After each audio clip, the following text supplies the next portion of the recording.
The story begins with amidst the opulent decor of a grand engagement announcement party, Prince Antonio stands with a manic, open-mouthed expression, his arm draped possessively around a woman named Marianne Montino, declaring the celebration has begun.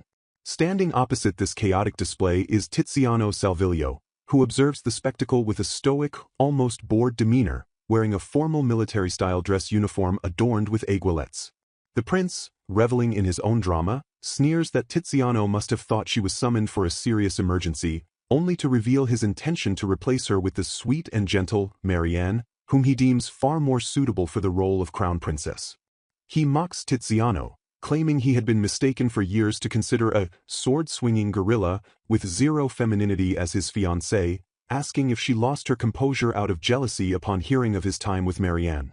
Tiziano, unfazed by the insults to her character, listens as Antonio accuses her of abusing her position to demand food and supplies while guarding the Montino territory. Her inner thoughts reveal a sharp disconnect. She realizes the prince evidently failed to read the official reports, as her family had provided soup kitchens to aid his tax-burdened citizens and agreed to exchange security services for logistical support, a narrative he has completely twisted.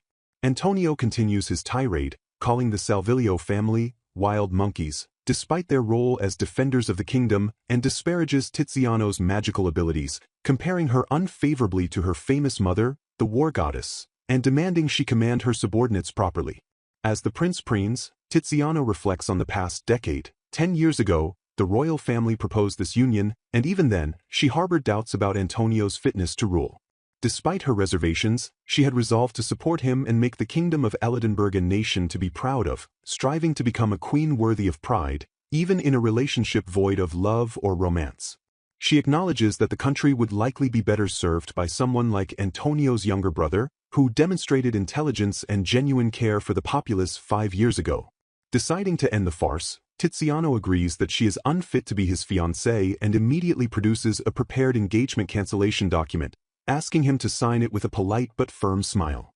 The prince, initially caught off guard by her readiness, signs the paper with a flourish, mocking her preparedness while Tiziano's attendant, Teddo, confirms the document is in order. With the ink barely dry, Tiziano beams brightly, declaring that she will now devote herself entirely to guarding the Salvilio territory. She casually mentions that her knights, currently stationed in Montino, will likely be thrilled to return to their own lands, effectively announcing a full military withdrawal. Tiziano turns on her heel and begins to walk away, bidding the prince a good day, but the gravity of her words finally strikes him. Panic replaces Antonio's arrogance as he realizes the implications. He screams that Montino is suffering from poor harvests and cannot spare men for border defense, ordering her to halt and continue her protection duties. He questions how she can ignore neighbors in need, but Tiziano stops and casts a terrifying, shadowy glare over her shoulder. She coldly retorts that if poor harvests were truly the only issue, she would help without hesitation, but she implies corruption and mismanagement are the real culprits. She suggests that since he has a new fiancée, he should use his own assets or the budget allocated to Marianne from the royal treasury to fund the defense, reminding him that her previous aid was a personal favor to her fiancé, not a royal command. Before departing, she advises him to act like the prince his people deserve, stating that only he can change himself. The noble crowd whispers as Tiziano exits, noting her sharp tongue and Antonio's foolishness in airing such grievances publicly, speculating that the story will spread like wildfire. Teddo urges Tiziano to leave, while Tiziano senses a gaze upon her back. From a balcony above, a silver-haired man with a scar over one eye watches her departure with a satisfied smile, murmuring that he didn't expect things to go so smoothly and that the day he comes to claim her might be sooner than anticipated. Tiziano shakes off the feeling, resolving to focus on what comes next. Upon returning to the Salvilio estate, Tiziano is greeted warmly by her father, who announces that her engagement has been decided. Tiziano, assuming he refers to the cancellation, tries to explain that she already broke it off, but her father clarifies that a new fiancé has already been chosen. He presents 2 letters, one from the royal family addressing the incident at the party, and another from her new suitor. Tiziano is baffled, noting that it has only been 3 days since the disastrous party and she expected a reprieve from proposals. Her father drops the heavy news that Sally, Tiziano's mother, has approved this new marriage. The mention of her mother freezes Tiziano. She knows that if her mother approves, the only permissible answer is yes. Resigned, she accepts the situation as a done deal. Her father pivots to business, noting that handling the Mont Eno border was good experience, and assures her that he has already sent couriers to recall the troops, telling her to leave the rest to him and go read her letters. In her chambers, surrounded by her excited maids Teto and Rita, Tiziano stares at the letter addressed, "To my beloved Tiziano," but decides to open the royal family's missive first. The letter is a rambling apology from the king, dismissing the cancellation as a little surprise, and attempting to smooth over Antonio's behavior, though it oddly focuses on Tiziano's beautiful brown hair and wild sword swings. The king admits he scolded Antonio for taking the joke too far and suggests redoing the engagement procedures. Tiziano, furious at the audacity, draws a crude sketch of a monkey to represent the prince, questioning if she was expected to raise the ill-mannered royal herself. She vents that having such a fiancé is a public embarrassment and instructs Rita to send the monkey drawing back to Prince Antonio. With the royal nuisance addressed, her attention shifts to the second letter, which bears the undeniable wax seal of the Duke of Regulus, a crest featuring a sword and a lion. She realizes the proposal comes from the Ice Duke, Leon Regulus. The Duke's letter contrasts sharply with his cold reputation. It is a sincere and poetic confession, stating that the proposal is not political but born of a wish to entrust his future to her. He writes that he was captivated by the beauty of her swordplay when he saw her once before, describing how she lit up his closed-off world. Teto teases Tiziano, asking if the Duke is her first love, reminding her of a sun tassel she once made. Tiziano flusters, vehemently denying it and insisting she merely admires his swordsmanship as a fellow knight. A flashback reveals the truth of her admiration. 10 years ago, during her first visit to the palace to meet Prince Antonio, she walked past the knight's training grounds and was mesmerized by a young knight's fluid combat skills. Inspired, she worked hard to embroider the Regulus crest onto a tassel, a tradition among knights to show respect to those they admire. However, back in the present, she admits she was too embarrassed to ever give it to him or wear it openly, keeping it hidden in a burlap sack under her armor for years. She questions the authenticity of the romantic letter, noting that it feels completely out of character for the Ice Duke, who is rumored to be a cold, merciless warrior who rejects all women. Teto laughs, teasing that her mistress is a dreamy romantic who doesn't want a cold husband. Tiziano's contemplation is interrupted by the news that Lady Salie has returned and wishes to see her. Tiziano stiffens, acknowledging that she cannot refuse her mother. As she walks through the halls, she reflects on her mother's legendary status. Salie Salvilio, the captain of the First Order, a warrior who slew a rampaging giant serpent with one arm and brought down a black dragon alone, a feat usually requiring an entire brigade. The Duke of Regulus is also mentioned to be handling monsters on the southern coast and will arrive in 2 weeks. Entering her mother's presence, Tiziano stands respectfully before Salie, who is seated and looking away. Tiziano confirms the engagement annulment with Prince Antonio is final. Salie, without turning fully to face her daughter, simply asks, "Is that all?" and states she is leaving for training. As she stands to leave, Salie drops a crushing remark, "I never expected anything from the beginning." Tiziano is left devastated, wondering what her last 10 years of effort were for if her mother held no expectations. Later, Teto tries to comfort Tiziano, insisting that Salie didn't mean the comment in regard to Tiziano personally, but Tiziano is unconvinced and retires to bed early, emotionally exhausted. Lying in the dark, she painfully recalls that she has no memory of her mother ever smiling at her, hugging her, or showing affection. Despite her father's assurances that Salie cares deeply, Tiziano feels only a cold distance. She wishes her mother would just criticize her openly rather than holding back, desperate to know what she can do to earn praise or a single smile. Staring at her sword and books, she laments that no matter how hard she trains or studies, the one thing she wants, to feel loved by her mother, remains impossibly out of reach. On a stone balcony overlooking the dense treeline, a figure watches a knight on patrol below. Tiziano Salvilio, sensing a gaze upon her from a considerable distance, sharply turns her head, locking onto the observer's location with unnatural precision. The watcher, a man with long light hair, smiles with satisfaction, noting that she noticed him even from such a range, confirming his belief that he truly needs Tiziano.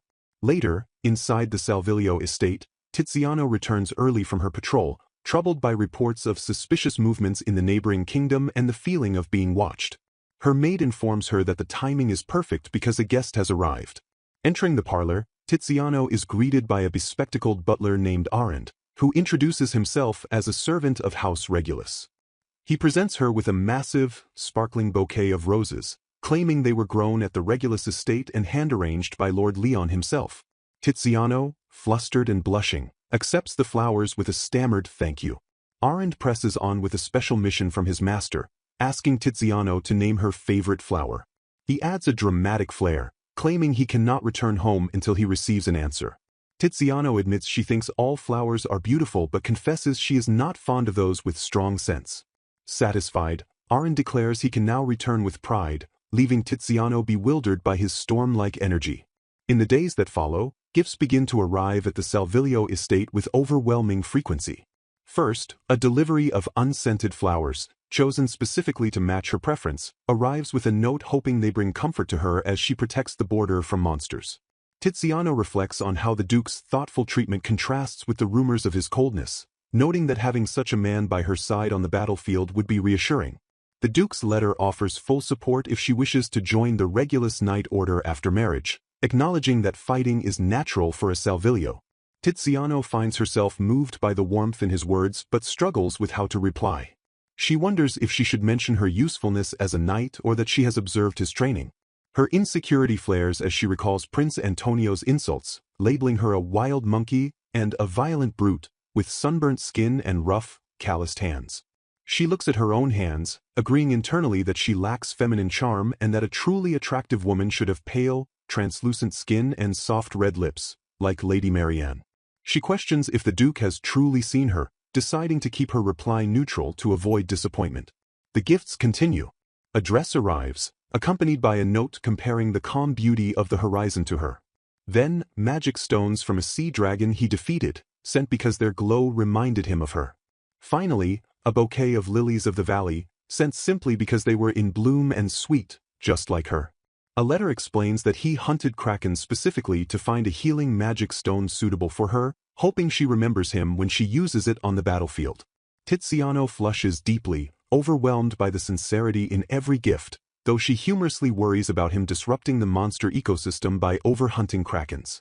She contrasts this deluge of affection with Prince Antonio, who never sent a single letter, and begins to wonder if the poetic descriptions of gems and horizons truly refer to her. Moved by his persistence, Tiziano makes her decision.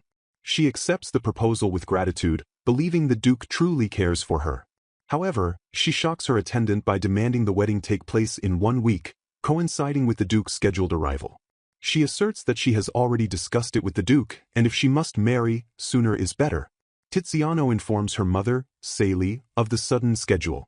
Sally, stoic as ever, asks if there is a problem, to which Tiziano quietly answers no. Privately, Tiziano wishes for more time to mentally prepare but acknowledges that noble marriages often occur without meetings. Her younger brother, Oscar, bursts in, expressing joy that crap, Prince Antonio is out of the picture and congratulating her on marrying the respectable commander of the Royal Knight Order. Oscar laments that Tiziano will be leaving, promising to work hard as the future captain of the Salvilio Knight Order to make her proud. Tiziano looks at him with affection, reflecting on the reality of their world where status is determined by magic ranks, gold, white, black, red, and blue. The Salvilio heirs typically possess gold magic, and Oscar was born with it, mastering body enhancement magic early under their mother's personal tutelage. Tiziano, despite being the daughter of the war goddess, was born with the low rank of red. She resigned herself to the fact that Oscar would become the noble commander she could not be. However, Oscar shatters her self-deprecation by declaring he wants to be like her, not their mother. He tells her she is the pride of the order and that he wants people to recognize him as Tiziano's little brother. He praises her leadership, noting the order has suffered no casualties since she took command. Tiziano tears up, realizing her efforts were not in vain and that she has become a sister Oscar can be proud of. She hugs him tightly, thanking him. 1 week later, the wedding day arrives with beautiful weather. Tiziano sits in her dressing room, adorned in the dress and holding the bouquet the Duke arranged, grateful he remembered her dislike of strong scents. Rita, her maid, expresses joy that she can continue to serve Tiziano even after the marriage. Tiziano realizes she left the black dragon sword, a gift from her mother, at the estate, deciding it is more fitting for Oscar to inherit it. While waiting, Tiziano's enhanced senses, sight that penetrates forests, a nose that detects faint scents, and ears that hear a handkerchief fall, pick up sounds from 2 rooms over. She recognizes the voices of the king and Prince Antonio alongside the duke. Using magic to focus, she eavesdrops on the conversation. A woman's voice, identified as Lilian Regulus, the duke's sister, speaks with irritation. A man, presumably the king, teases Leon, saying he always thought the duke was devoted to Sylvia. Leon remains silent, but the king continues, praising Sylvia's seductive body and queenly aura, claiming not even a king could take her from Leon. Prince Antonio chimes in, calling the relationship enviable and stating that no one could come between Leon and Sylvia. The conversation shifts to Tiziano. Prince Antonio smugly takes credit for the marriage, claiming his information on Tiziano's likes and hobbies helped Leon win her over. He frames the union as a stabilizing political move for the kingdom, securing the border with a marriage between a royal cousin and a borderland marquis. Leon simply agrees, confirming it will help secure the kingdom's future. Tiziano is devastated. She realizes the romantic proposal was a farce. The duke never saw value in her efforts or strength, but merely needed a political alliance. The poetic letters were likely written by someone else to smooth over the chaos of her broken engagement. She feels foolish for believing he loved her, realizing his heart belongs to Sylvia. She imagines a future where she is ignored by her husband while he is supported by Sylvia, reducing her existence to nothing but bearing children. Determined not to accept this fate, Tiziano confronts the duke's siblings, Lilian and Wolin, in the hallway. Lilian is hostile, asking what is wrong with telling the truth that her brother loves Sylvia most. Tiziano interprets this as confirmation. She apologizes for intruding and declares that Leon is far too good for her. She tells Wolin to give the duke a message. Please be happy with the one you truly love. With tears in her eyes, Tiziano takes Lilian's hand, thanking her for the brave advice. She then drops the bombshell. She will not be getting married. She turns to Rita and prepares to leave. As she walks away from the stunned siblings, she delivers a final message for the duke. Let's both be happy. Ignoring Wolin's frantic pleas to wait, Tiziano flees the venue. Rita and Tiziano escape on horseback into the woods. Tiziano explains her reasoning. The duke loves Sylvia, and she refuses to be a laughingstock in a political marriage orchestrated by the prince. She refuses to return to the Salvilio territory, knowing she would just be sent back once the duke returns. Instead, she hatches a plan to infiltrate the Regulus estate as a maid to see this Sylvia for herself and gather intel. Tiziano declares she will enter the battle to become more beautiful than Sylvia and make the men who mocked her, Prince Antonio and the duke, regret their actions. She mentions a rumor about a beauty salon in Regulus territory where one can become exactly the person they want to be, planning to go there after her reconnaissance. To secure her disguise, Tiziano decides she must change her appearance entirely so she won't be recognized by the butler she met only once. She grabs a knife from Rita. With a determined expression, she grabs her long hair, the symbol of her desire to look mature for her mother, and slices it off. She vows to change and make them all regret losing her. The pristine corridors of the Regulus estate, where Tiziano Salvilio scrutinizes her reflection, questioning her appearance in the unfamiliar garb of a servant. She has shed her commander's uniform for a maid's dress, adopting the alias, and to infiltrate the ducal house alongside her loyal maid Rita. Her mission is twofold: to exact revenge on those who mocked her and to investigate the mysterious Sylvia, the woman rumored to have charmed even the king and stolen the duke's heart. Driven by a desperate hope to find happiness with someone who could love her for who she is, Tiziano steels herself for the deception. However, her covert mission immediately hits a confusing snag as the Duke of Regulus himself, Leon, personally guides her through the estate's sprawling gardens. Tiziano struggles to understand why the head of the house is acting as a tour guide for a mere maid, feeling an odd pressure as if he is attempting to keep her there. She recalls that her assignment was supposed to end once the Duke returned from his week-long expedition to the south, yet here he stands, barely half a day later. Leon pauses amidst the greenery, asking, and if she thinks Lady Tiziano would appreciate this particular garden. Leon touches his chin thoughtfully, his expression softening as he explains his horticultural choices. He reveals that he heard Tiziano dislikes strong scents, a detail that catches the disguised Tiziano off guard. Consequently, he consulted with the gardener to import specific mild-scented varieties from abroad, curating the space entirely for her comfort. He smiles gently, expressing his hope that Lady Tiziano will be pleased with the result. Internally, Tiziano screams in confusion, unable to reconcile this thoughtful behavior with the rumors of the Ice Duke. She wonders if the elusive Sylvia knows about this gesture and questions what the Duke could possibly be thinking. Even if the marriage is for the good of the country, creating an entire garden for a political match while loving another woman seems incomprehensible to her. She concludes that Sylvia certainly cannot be happy about this arrangement. Suddenly, the tranquility is shattered as a young girl bursts into the scene, tears streaming down her face. It is Liliane, the Duke's younger sister, who wails an apology to her brother. Between sobs, she confesses that she lied to Tiziano. She admits that she didn't want her brother taken away by someone she didn't know, so she fabricated the story that Leon loved someone else to drive Tiziano away. Liliane cries out that she just wanted to say that Leon loves his family too, her deception born from a childish fear of abandonment. Leon stands frozen, processing the revelation that his sister is the source of the chaos. Before Leon can fully reprimand his sister, the vice commander of the Regulus Night Order, Sergio, rushes in with urgent news. He reports that Lady Tiziano has fled, leaving behind a message. "I'll find happiness with someone I love." The words strike Leon like a physical blow, his composure cracking as he repeats the phrase, questioning why she would say such a thing so suddenly. Sergio suggests that for a man who has never shown interest in women to suddenly announce a marriage without even a proper meeting, it is only natural for the bride to get nervous or misunderstand. Leon's mind races as he tries to decipher Tiziano's parting words. He wonders if she is still thinking about her ex-fiancé, the wild monkey, Prince Antonio, and orders Sergio to have the court physician examine the prince's head, a rude remark that earns a rebuke from his subordinate. Leon declares he will return to the estate later and orders an immediate search party to find Tiziano. As he processes the situation, Leon fixates on the phrase, "Let's both find happiness." He refuses to believe she still has feelings for this scumbag, Prince, but the phrasing plants a seed of doubt. Does she already have someone else? The thought terrifies him. He realizes that the message she left with Wolin implies she thinks he already has a partner, a misunderstanding he is confident he can clear up. But the idea that she might have set her heart on someone else gnaws at him. He envisions the type of person she would choose, someone graceful, refined, and beautiful, and realizes he has found his wild monkey.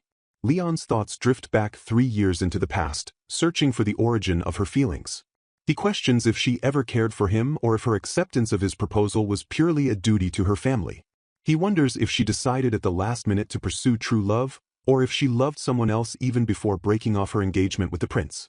Despite his resolve to respect her feelings if she truly loves another, he finds himself unable to let this chance slip away. He admits to himself that he has been longing for her since that day 3 years ago. The narrative shifts to a flashback near the Salvilio territory border. A younger Leon stands in a military tent, preparing to sneak into the Salvilio ranks. He slides a ring of disguise onto his finger, explaining that it allows him to take on a form that leaves no impression on anyone.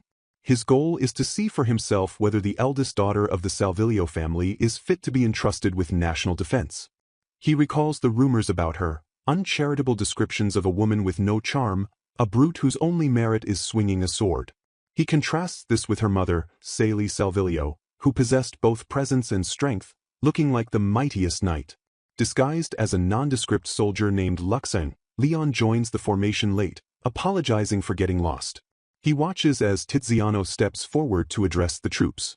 She announces that their mission is monster subjugation near the village, not war, and sets strict rules. Follow orders, do not act alone, do not pursue glory recklessly, and retreat immediately if danger is sensed. The soldiers, particularly those transferred from Mont Eno, whisper dissent, mocking her for ordering a retreat before the battle has even begun. They view a knight who cannot fulfill their duty as a laughingstock and label the new commander a softy. Tiziano ignores the murmurs and continues, her voice firm. She demands that every single one of them promise to return alive. She declares that if anyone is to become a laughingstock, it will be her, the commander who ordered the retreat and misjudged the situation, rather than risking their lives. Leon, observing from the ranks, realizes that her strategy is far from weak. He notices that the soldiers have been stationed as if she already knew exactly where the monsters would appear, scouting a wide area in advance with impossible precision. He deduces that she placed inexperienced soldiers where weaker monsters roam, while veteran fighters coordinate against the strong ones. He recognizes that her speech about returning alive was not empty idealism but a calculated operational standard. A signal flare from headquarters lights up the sky, signaling the retreat order. Leon notes her timing is impeccable and admits his concerns about her capability were needless. However, a group of soldiers ignores the order, deciding to hunt more monsters for extra pay, noting that Salvilio pays better than Mont Eno but they want the magic stones. They spot a baby Pegasus and decide to kill it for its stone, disregarding the retreat. Leon, sensing a dark presence, realizes these soldiers are walking into a trap. A massive basilisk emerges from the trees, freezing the greedy soldiers in terror. The beast glares, and Leon knows they are outmatched. Just as the monster prepares to strike, Tiziano intervenes, blocking the attack and admonishing the soldiers for violating regulations. She asks them what is more important, their lives or the magic stone. Tiziano realizes she cannot defeat the basilisk while protecting the 3 insubordinate soldiers. She orders one of them to run and get help from the main force while she distracts the beast.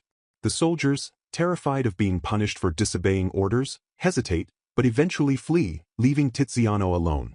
Leon remains behind, watching her.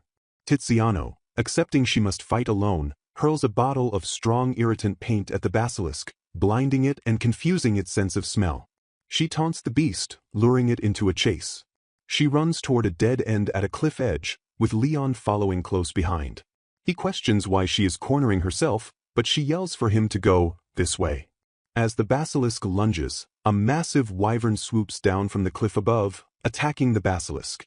Leon realizes the top of the cliff was a wyvern's nest. Tiziano had knowingly lured the basilisk into the wyvern's territory to force a turf war. He is astounded, noting that this spot isn't on any map and questioned how she could have known about the nest from her survey position. He confronts her, asking why she risked suicide to save only 3 disobedient men. Tiziano, breathing heavily, explains that if sacrificing herself means more of them survive, it is worth it because they are young and have a future. Leon argues that even with her help, victory was impossible, but she counters that sacrificing just herself is a better outcome. She states that dying while fighting for the nation or the people would leave her with no regrets, defining this as the true life of a knight. Leon, moved by her resolve but frustrated by her disregard for her own value, grabs her shoulders. He asks if she knows how many people would be devastated by her death, her family, her comrades, and even him. He orders her to never give up on living, framing it as a command despite their brief acquaintance. He confesses that if she died, it would break his heart. Leon reflects that for a commander, viewing life so lightly is dangerous, yet he sees that she stays close to others' hearts in a way he cannot. He admits his own arrogance in wanting to protect all lives, but recognizes that as a future queen, Tiziano's desire to protect everyone, even the foolish, makes her pure. He believes that in a noble society full of hidden agendas, she is completely out of place, yet the people would be blessed to have her. Kneeling before her, Leon makes a solemn vow. He asks if she would allow him to protect her pure heart, promising not to let anything corrupt it. He begs her to let him live for her sake. He tells her that until she finds a goal worth living for, he will keep her heart and loyalty safe with him. As he looks up at her, he realizes that for the first time in his life, he truly wanted someone. To him, she appeared as a goddess. He laments that she was the crown prince's fiancée at the time, but now, 3 years later, he knows he cannot let her go. The memory solidifies his resolve to find the wild monkey who stole his heart. Inside the Regulus estate, the disguise operation continues as Rita and Tiziano, currently masquerading as the maid Anno, stand before the butler, Arend. Arend presents a lavishly decorated bedroom, asking for their opinion on the quarters prepared for Lady Tiziano. Rita, internally sweating but maintaining her composure, confirms that the room's aesthetic perfectly matches her mistress's style. Suddenly, Duke Leon enters the room, catching the disguised pair off guard. He explains that this level of preparation is standard for the Regulus household and instructs the maids to utilize the room themselves to test its comfort for his future bride. Tiziano, who had planned to leave immediately after gathering intelligence, panics internally as her exit strategy crumbles. Leon reasons that Anno, having a similar build to Tiziano, is the most suitable candidate to assess the room. Before Tiziano can protest, the decision is made, and Arend escorts Rita to the maid's quarters, leaving Tiziano trapped in the role. Leon directs Anno's attention to a vase of flowers on the table, identifying them as sweet lilies. He notes that these flowers bloom only in a specific part of the Salvilio domain. Recalling a visit to Salvilio where he saw a field of them, he explains that he had them imported because he thought flowers from her homeland would comfort Tiziano, who must be sad to leave her home. He adds that he specifically chose a mild-scented variety because he heard she dislikes strong scents. Tiziano, overwhelmed by this display of thoughtfulness, struggles to reconcile this kind man with the rumors of the Ice Duke and the alleged lover, Sylvia. As Leon prepares to leave, he casually mentions a door in the room. Tiziano assumes it leads to a back room, but Leon clarifies that it connects directly to his own bedroom. He assures a horrified Tiziano that there is a lock from the inside, so she need not worry, but the implication of sleeping one door away from the Duke sends her into a mental tailspin. Later that night, Tiziano sits on the bed, paralyzed by the sounds of the Duke moving, writing, and drinking just through the wall.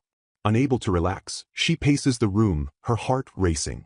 Seeking air, Tiziano steps out onto the balcony and observes the garden below. She spots Leon walking outside, seemingly still searching for his runaway bride. Seeing him reaffirms her confusion. Despite the rumors and his own admission about Sylvia, his actions suggest he genuinely cares for Tiziano. Her mind drifts back to a memory from 3 years ago at the royal castle. Tiziano had gone to report her appointment as captain of the knights. She overheard Prince Antonio mocking her to Duke Regulus, calling her unfeminine and claiming she only got the position through nepotism. However, Leon defended her. He stated that the proud Sally Salvilio would never cut corners for her own child and that if Tiziano had no magic, it meant she must have worked incredibly hard to qualify. He declared it unthinkable to speak ill of her, expressing nothing but respect. This memory of him recognizing her effort when even her mother remained silent is the root of Tiziano's admiration for him. Snapped back to the present, Tiziano's enhanced senses pick up movement in the garden. She sees Lillian and Wolin sneaking out late at night without a guard. Sensing danger, Tiziano abandons stealth and vaults over the balcony railing. Down in the garden, Lillian and Wolin are searching for a hair ornament Lillian lost, a birthday gift from her brother. Suddenly, a maid emerges from the shadows, brandishing a dagger. Tiziano lands just as the assassin strikes, but she is too late to fully stop the attack. Wolin is slashed across the chest protecting his sister. The assassin, revealed to be a maid using a dagger coated in poison, mocks Tiziano's lack of a weapon.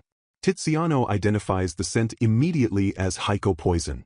She orders Rita, who has just arrived, to focus on stopping the bleeding rather than healing magic, which cannot neutralize the toxin. The assassin lunges, but Tiziano, wielding a simple cleaning mood, fights back with overwhelming skill. She effortlessly overpowers the attacker, slamming her into the ground just as Leon and his knights arrive. Leon orders his vice commander, Sergio, to restrain the assassin. Tiziano urgently reports that Wolin was stabbed with a poison dagger and requires immediate treatment for Heiko poison. The knights are skeptical that a maid would know the poison type, accusing her of being the perpetrator. However, Leon looks into Anno's eyes and chooses to trust her completely, ordering the treatment she specified. With the immediate danger past, Tiziano comforts a weeping Lillian. She assures the girl that Heiko poison heals quickly if treated properly and encourages her to smile for Wolin's sake.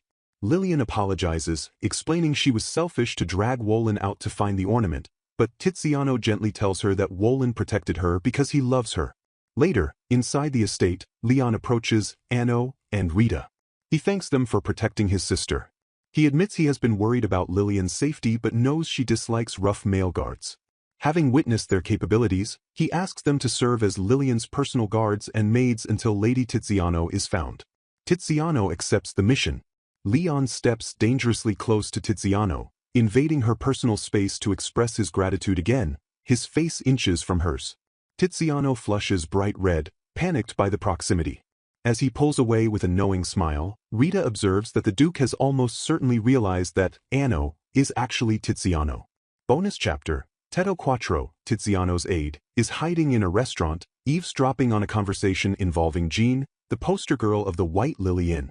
Teddo has a crush on Jean and listens intently as she talks about someone she is curious about. Jean describes her crush, a member of the Salvilio order who ties their hair in a ponytail and is about her age. Teddo excitedly thinks she means him, as he fits the description. However, Jean reveals her crush is actually Lady Tiziano, whom she views as a prince after Tiziano caught her when she tripped.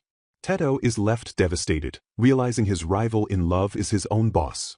A few days after the assassination incident, Tiziano Salvilio, still disguised as the maid Anno, ventures into the bustling town within the Regulus territory. She observes that the atmosphere is distinctly different from her home in Salvilio, noting the booming trade and abundance of foreign goods. Although Wolin was assigned as her escort for the day, Tiziano politely refused his protection for this private outing, intending to visit a specific shop to achieve her goal. Accompanied by Rita, she walks through the streets, unaware that a group including Duke Leon and Vice Captain Sergio is watching her from the shadows. Tiziano spots a cute dress in a shop window but hesitates, knowing that sneaking out without the proper clearance wristband usually makes leaving the barrier difficult.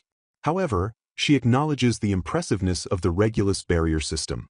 As she and Rita discuss getting a reservation at the shop, Realizer, Tiziano's sharpened senses alert her to a presence behind them. She whispers to Rita that they are being tailed, suspecting it might be an accomplice of the assassin maid from before. Deciding to confront the stalker, Tiziano lures the pursuer into an alleyway. The figure attempts to vanish using speed, but Tiziano intercepts him, pinning him against the wall. She demands to know what he needs, only to realize the hooded figure is none other than Duke Leon himself.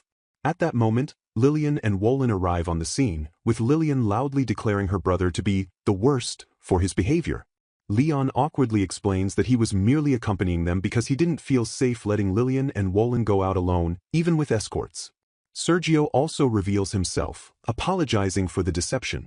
Lillian admits she lied about not needing an escort because she wanted to go out with Big Sis, Tiziano, causing Tiziano to realize the entire outing was orchestrated for her benefit.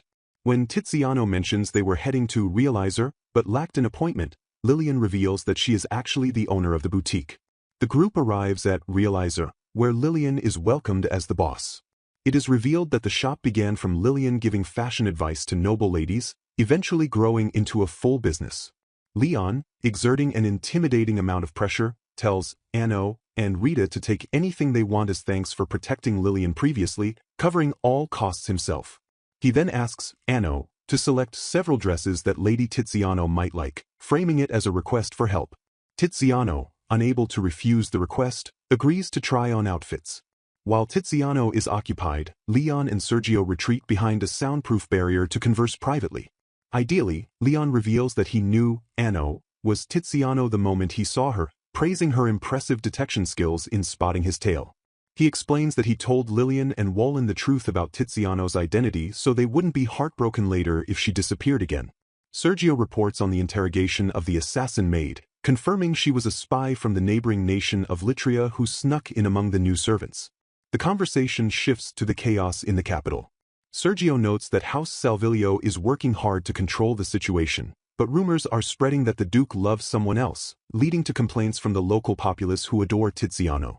Sergio praises Tiziano's ability to touch the hearts of her soldiers, noting that her willingness to risk her life for the people sets her apart from arrogant nobles.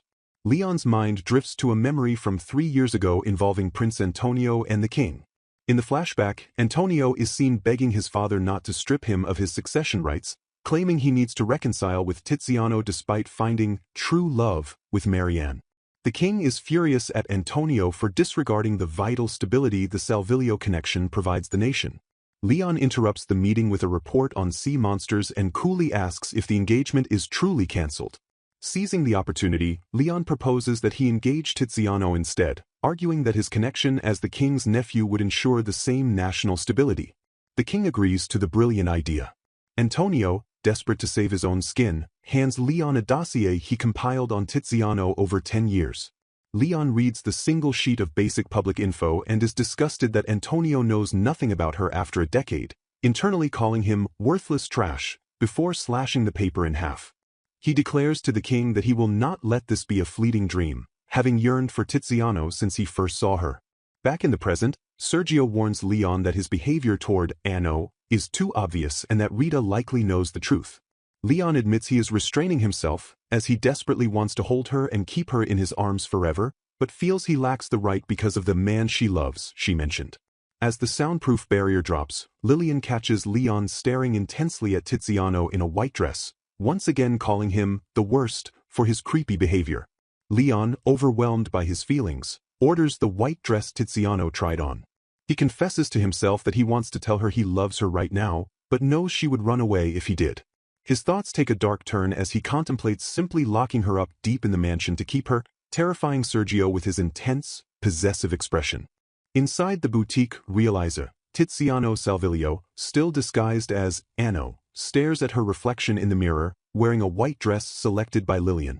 She feels ashamed for imagining her wedding, which never happened, and thinks she looks the worst in such feminine attire. However, she secretly admits that the dress suits her more than she expected. Lillian, sensing Tiziano's discomfort, praises her appearance, while Tiziano stammers that she is just nervous because she isn't used to wearing makeup. Lillian dismisses her brother's clueless comments about women, assuring Tiziano not to mind them. Lillian excitedly announces that a new shipment of dresses has arrived and runs off to fetch them, leaving Tiziano and Rita alone. Rita teases Tiziano, suggesting she try on more dresses since the Duke offered to pay for everything. Tiziano hesitates, reminding Rita that she plans to leave soon and won't have opportunities to wear such clothes. She sadly compares herself to the unworn dresses, feeling they will both go to waste. Rita, however, fires back, asking where Tiziano's fighting spirit has gone. She reminds her mistress that their goal is to become beautiful and make the men who mistreated her, like the prince and the duke, regret their actions. Rita frames the shopping spree as fair payment for their work in catching the assassin and helping Lillian. She also points out that Tiziano, who usually only wears a uniform, needs to learn about fashion and cosmetics to achieve her revenge. Persuaded, Tiziano asks Rita to help her pick a dress, admitting she doesn't know how to choose or apply makeup herself. Rita happily agrees, declaring she is preparing for battle. Tiziano describes the kind of woman she wants to become, someone with breathtaking allure, queenly dignity, and a commanding presence. Rita points out that Tiziano already embodies those qualities through her strength and leadership as a knight commander, describing how she inspires others to serve her. Suddenly, screams erupt from outside. People are fleeing in panic, shouting that a monster is in the middle of town. Tiziano is confused, knowing that monsters appearing in town is unheard of due to the barriers maintained by the Regulus, Salvilio, and Montino territories. Tiziano and Rita rush to the window and see a massive black beast, a saber-toothed tiger. Tiziano notes that even for a seasoned knight, facing such a high-ranking monster alone is dangerous. Despite the danger, Tiziano prepares to intervene. She orders Rita to stay back and protect Lillian, planning to blind the monster to create an opening. She wonders why a high-ranking monster would leave its territory to attack a town. Just as she prepares to jump out, the air around the monster freezes with a cracking sound. Duke Leon appears, effortlessly freezing and defeating the beast with his ice magic. Tiziano watches in awe, acknowledging his incredible power as the Regulus Knight Commander. However, Tiziano senses something is wrong. She notices a familiar presence and realizes that the monster was likely lured or released intentionally by someone. She detects a scent on a suspicious man in the crowd, the same scent as the saber-toothed tiger. Determining that the man is a tamer who let the monster loose for a reason, she decides to pursue him. She tells Rita to return to Lillian while she follows the trail. As Tiziano chases the suspect into an alley, she is intercepted by Teddo Quattro, her aide from the Salvilio Knights. Teddo explains he came to the Regulus territory to find her after she vanished from her wedding. He admits he saw her coming out of the shop and chased after her. Teddo also informs her that her father and brother are working hard to control the rumors back home, including one that the Duke loves someone else. Tiziano confirms the rumor is true. Teddo insists on joining her, warning that a Fenrir, a high-ranking wolf monster, might be ahead and that she can't handle it alone. Tiziano tries to send him back to Rita, but he refuses, citing the danger. They proceed together, with Tiziano tracking the man's scent. Tiziano spots the suspect ahead but is suddenly startled when a man appears directly in front of her without her sensing his presence. The man, dressed in a vest and tie, apologizes for startling her and calls her Lady Anno. Tiziano instinctively draws a knife, wondering if he is the one who released the monster, though his appearance gives no clues. The man calmly states, "I'm not your enemy.